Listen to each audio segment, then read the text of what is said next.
Hoje vamos mergulhar num momento que é absolutamente decisivo, o comecinho do ministério de Jesus em Cafarnaum, lá no Evangelho de Marcos. Vamos ver juntos como esse evento específico não é só uma história bonita, mas na verdade é o projeto original que define a missão da igreja até os dias de hoje. Vamos lá? Bem, tudo começa aqui, olha só. Dentro da sinagoga de Cafarnaum, em pleno sábado.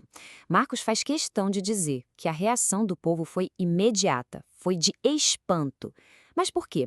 Porque o jeito de Jesus ensinar era diferente de tudo que eles já tinham visto. Ele não ficava se apoiando em outros mestres, sabe? Ele falava como se fosse a própria fonte da verdade.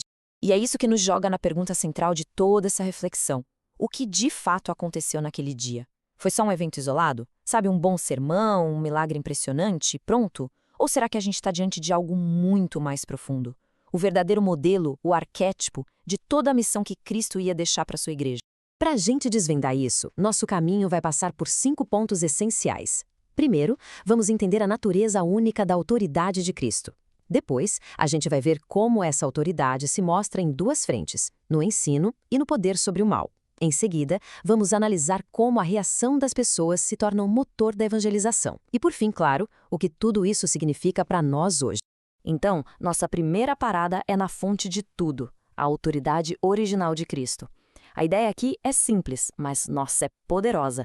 A autoridade que a gente vê em Cafarnaum não é só um fato histórico que ficou lá no passado.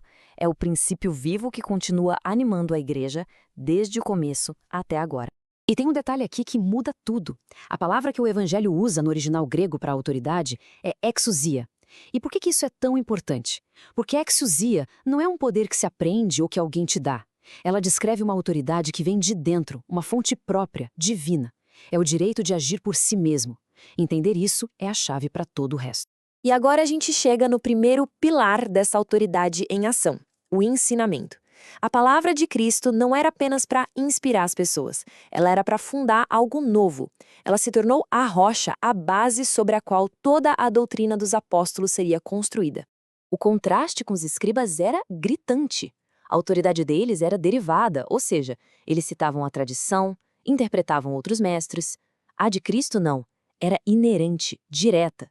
Ele não ficava interpretando a verdade, ele era a verdade. Era uma manifestação de Deus, não uma análise humana. E o povo percebeu isso na hora. A reação deles não é só de admiração, é de choque. Eles perguntam o que é isto.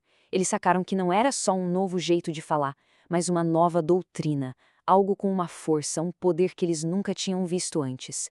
E essa nova doutrina, claro, não ficou presa ali na sinagoga. Ela se espalhou e virou o fundamento daquilo que os primeiros cristãos lá no livro de Atos chamavam de um jeito bem simples: o caminho. Não era só um sistema de crenças, era um jeito de viver completamente novo. Mas, e na prática, como era esse caminho? Atos dos Apóstolos nos dá a receita. A primeira comunidade era fiel a 4 pilares. Primeiro, o ensinamento dos apóstolos, que era a continuidade direta da doutrina de Cristo. Depois, a comunhão, o partir do pão, a Eucaristia e as orações. A doutrina se transformou em vida comunitária. Agora, vamos para o segundo pilar, porque a autoridade de Cristo não era só palavra, era ação. E que ação! O poder dele sobre as forças do mal não era para fazer show, era um sinal claro de que o reino de Deus estava chegando com tudo na história humana.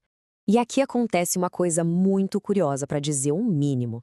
A primeira proclamação pública de quem Jesus é no Evangelho de Marcos não vem de um discípulo, mas de um espírito impuro. Sei quem tu és, o Santo de Deus. É uma confissão arrancada à força pela simples presença esmagadora da santidade de Cristo. Só que aqui está o ponto central. O demônio sabe quem é Jesus, mas ele não ama. A confissão dele é puramente intelectual, uma constatação fria de um fato, mas sem nenhuma submissão, sem nenhum pingo de amor. É a prova de que só conhecer a verdade não basta. E olha, séculos depois, Santo Agostinho vai fundo nessa ideia. Ele diz que o verdadeiro conhecimento de Deus, aquele que transforma, é reservado aos puros de coração. É uma comunhão de amor e não essa constatação fria e estéril do espírito do mal. E esse poder vitorioso, ele não acabou quando Cristo subiu aos céus. De jeito nenhum. Ele foi deixado como herança para a igreja. Lá em Atos, a gente vê a comunidade rezando justamente para que Deus continuasse a fazer curas, sinais e prodígios no nome de Jesus. A obra de libertação continuava, agora através dos apóstolos. Então a gente tem um ensino com uma autoridade e um poder que liberta do mal. E qual foi o resultado disso na multidão? O espanto. E é esse espanto, esse assombro reverente que se tornou o próprio motor da evangelização. A dinâmica é muito clara. É quase um ciclo. Pensem comigo. Primeiro, o poder de Deus se manifesta. Isso gera espanto, admiração em quem vê. Esse espanto, então, transborda em testemunho. As pessoas simplesmente não conseguem ficar caladas. E qual o resultado final? A igreja cresce. Isso não é só uma teoria, não. O livro de Atos confirma esse padrão direitinho. Aquele espanto inicial amadurece e se torna o temor do Senhor, que não é um medo que paralisa, mas uma admiração cheia de respeito. E é nesse terreno sagrado, caminhando nesse temor e com a força do Espírito Santo, que a igreja crescia. Muito bem. Depois de ver tudo isso, vamos amarrar as pontas. O que essa herança de Cafarnaum significa para quem crê hoje? Como essa autoridade de Cristo se manifesta na nossa vida? Olhem, o legado é muito claro. Primeiro, nos lembra que a nossa fé tem que estar enraizada na autoridade de Deus, não em ideias humanas. Segundo, que a luta espiritual é real, faz parte da vida cristã. E terceiro, que a nossa vontade de testemunhar nasce desse espanto, dessa admiração pelas maravilhas que Deus faz. E tem uma coisa aqui que a gente precisa entender de uma vez por todas. A autoridade de Cristo não é um poder que esmaga, que oprime. Muito pelo contrário. É um poder que ordena, que coloca as coisas no lugar certo. Ela nos liberta do caos e restaura a ordem de Deus na nossa alma, nos guiando para a vida. E para fechar, nada melhor do que a sabedoria de Santo Agostinho. Depois de uma vida inteira de busca, ele chegou a esta certeza: só quem possui a Deus é feliz. Se entregar à autoridade de Cristo, portanto, não é perder a liberdade. É, na verdade, encontrar o único caminho para a ordem, para a paz e para a verdadeira felicidade.